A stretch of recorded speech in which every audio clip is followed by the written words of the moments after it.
Hello folks, Pipeman 1861 here, although maybe a little bit more like 1921 at the moment.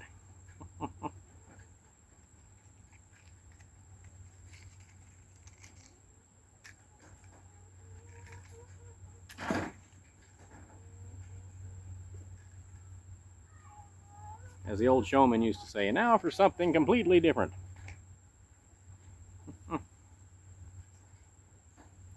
I got a comment on one of my videos from several comments actually, from a young fella. Well, I shouldn't say young fella, he's only about 10 years younger than me, but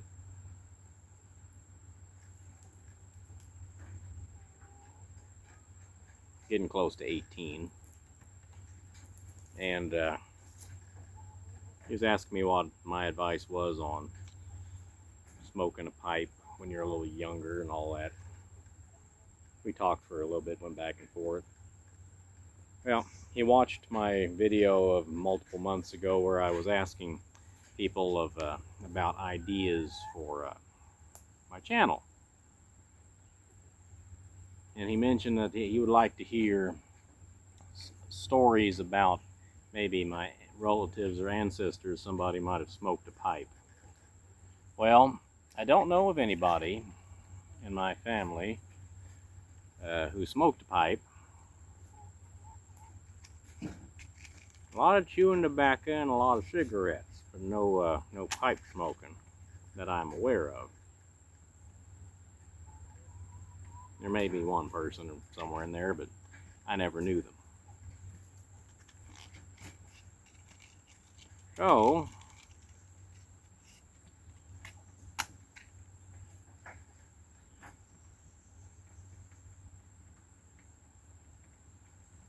I got to thinking about stories about my ancestors, my forebears, and I came upon a pretty good one.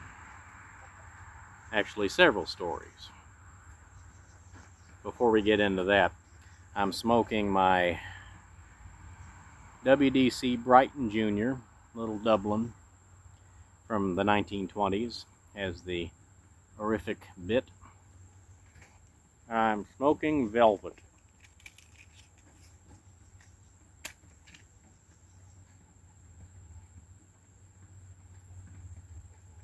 There we go.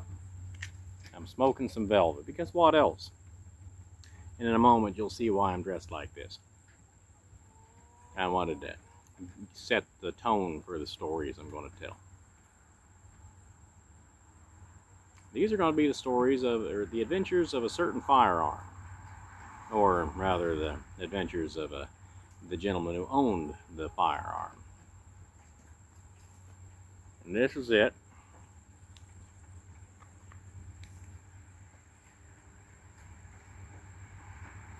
This is a Smith & Wesson 3220 hand ejector model. Model, I believe, of 1906. And it was produced in 1908. That's the year this gun was made. It's a 6-shot double-action revolver. It was chambered, as the name implies, in the 32 Winchester centerfire cartridge, more popularly known today as the 3220. Just it's a tiny bit spicier version of the 38 Special, basically.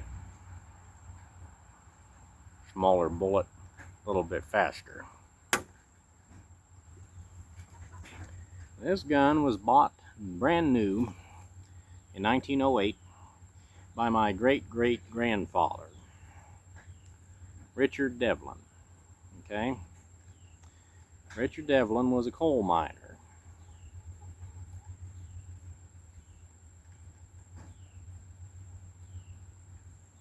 The superintendent of the mine that he worked at in the late 1800s, early 1900s, by some strange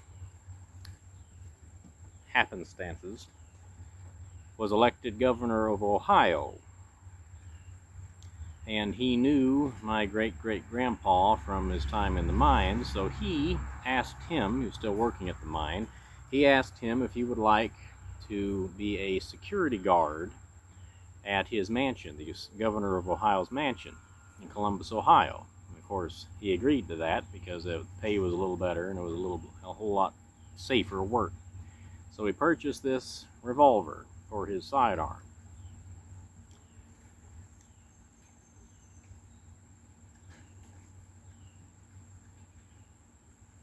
I also have, I didn't bring him out, but I also have the gun belt and holster that he carried this with while he was a security guard. Has the cartridge loops and all. A little bit later, I don't know exactly what year it was. It must have been, it was obviously after 1919 because it was after Prohibition had started. He was, I don't know if he was recruited, I presume he was recruited by the Bureau, the newly formed Bureau of Alcohol, Tobacco, Firearms, and Explosives. The organization that is so fondly thought of today as the ATF. So yes, my great-great-grandfather was an ATF agent. Before that was quite as bad of a thing as it is nowadays. Anyway, so he was an ATF agent. And one of the big things, of course, during Prohibition was the illegal sales of alcohol. So he did a lot of undercover work. One of the stories that my grandpa, it was his grandpa, one of the stories that my grandpa told me that his grandpa told him was he was an undercover agent at one point on a rum running boat on Lake Michigan. And he was sitting there, I don't know what he was doing, but he overheard a couple of the other actual rum runners. Well, I'm getting ahead of myself. The way this worked was it was not illegal to possess alcohol, it was illegal to sell it. So what they would do is they would have a federal agent posing as the buyer, and once the sale was made, they would have their evidence against the rum runners, and the federal agents would come in and arrest all of them. Well, the guy that they were heading to sell this cargo to was a federal agent. So my great-great-grandpa was sitting there, and he overheard two of the rum runners saying that they knew that the undercover guy was an undercover guy. They had found that out somehow, and they were going to kill him. So my great-great-grandpa, he had a flashlight, apparently a very good one, so he started trying to send Morse code signals to the shore to warn the guy that they were on to him. Well, the message never got to him, and I don't know who found him, but they found his body, the on-shore contact. They found his body in a rock quarry. I don't know the particulars about it, but they found his body in a rock quarry. He was full of Thompson 45 caliber machine gun bullets, and they had driven a iron railroad spike through his skull. So these were not pleasant fellows to deal with. Another story involving him was he was presenting evidence he had collected in a case against these gangsters, and they were this was in Indianapolis, Indiana. I'm going to put this down, I'm talking too much to enjoy it.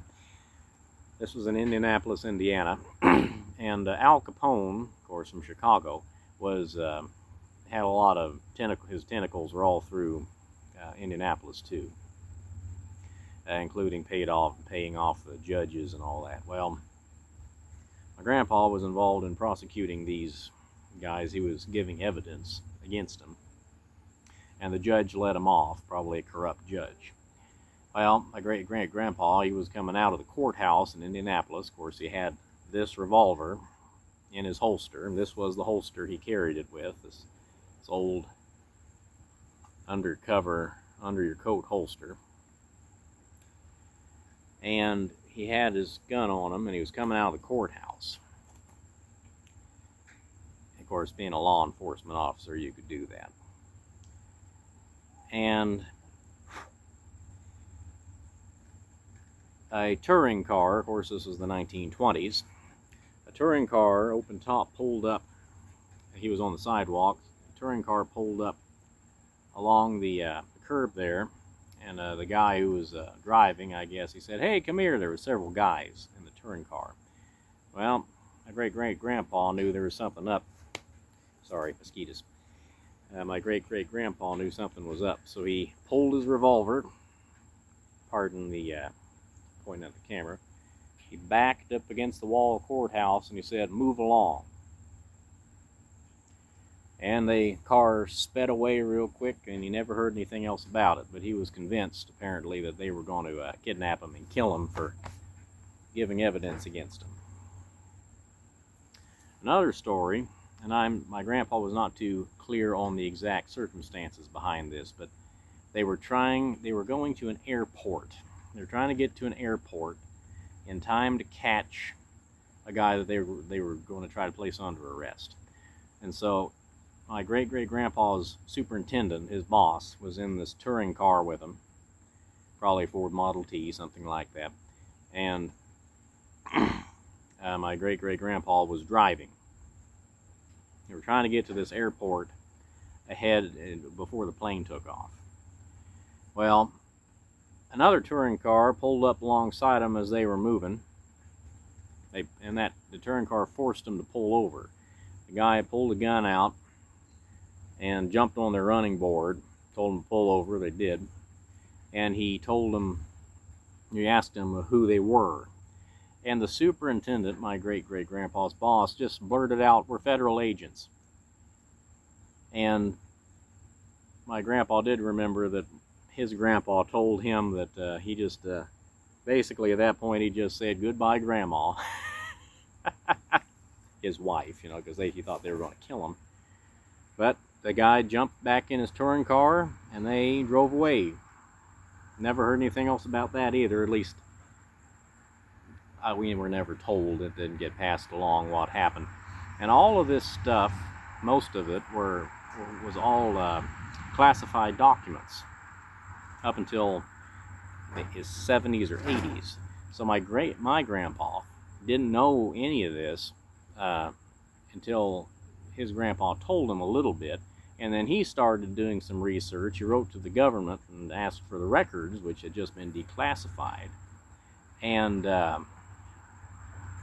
they sent it over to him and said, "Yep, he was an ATF agent, and we can't tell you everything he did, but this is basically it." So I've always thought that was really amazing. My grandpa, he's still living. He's 93 years old, and this is on my mom's side of the family. My grandpa, whenever I was about 16 or 17, he gave me this gun, of course, and he gave me all the stories, gave me the paperwork. He wrote out to Smith and Wesson and asked for the records on it, and they sent it to him, so I have that paperwork. But he gave me all these things he had written down about his grandpa and some of the adventures he had with this old gun. So this is one of my most prized possessions, and this is never going to leave my hands until I pass it along to my kids. So that is that. But I just wanted to tell you about that. That's why I got all dressed up for the 1920s. I thought that would be kind of fun. But anyway, everybody, I thank you very much for watching. This is Pipeman 1861 saying goodbye and good luck. May the good Lord take a liking to you. See y'all again real soon. Bye now.